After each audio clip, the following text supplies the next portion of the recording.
बिहार में होने वाले विधानसभा चुनाव से पहले आई बड़ी खबर। जी हां, बिहार में एनडीए ने किया मिशन 2025 का आगाज। 225 सीटें जीतने का रखा लक्ष्य। एक मंच से पांचों पार्टियों ने भरी हुंकार। बिहार में खरमास खत्म होते ही सियासी गतिविधियों ने रफ्तार पकड़ ली है। एनडीए ने 15 जनवरी को बगहा के बुवई टोला मैदान में एक संयुक्त कार्यकर्ता सम्मेलन के जरिए मिशन 2025 का आगाज किया। इस कार्यक्रम के दौरान विधानसभा चुनाव में 225 सीटें जीतने का लक्ष्य रखा गया। साथ ही एनडीए के सियासी अभियान को मजबूती देने की कोशिश भी की गई।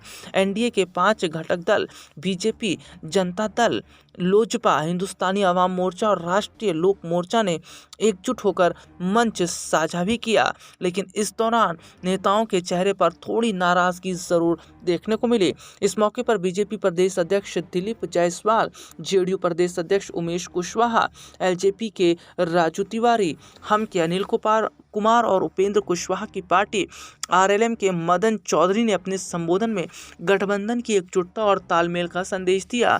इन नेताओं ने कार्यकर्ताओं को एकजुट कर स्पष्ट रूप से कहा कि इस साल हो रहे विधानसभा चुनाव को मुख्यमंत्री नीतीश कुमार के नेतृत्व में लड़ा जाएगा।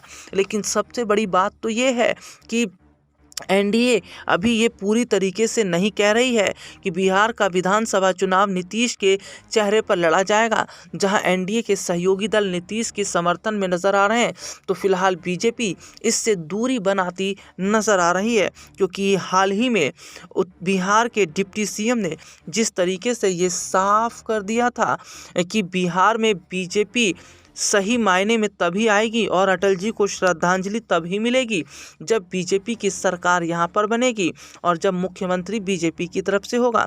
यानी कि कुल मिलाकर देखा जाए तो जहाँ एनडीए के जो सहयोगी दल हैं बिहार में, वो नीतीश को समर्थन कर रहे हैं, लेकिन बीजेपी इसके लिए तैयार नहीं है।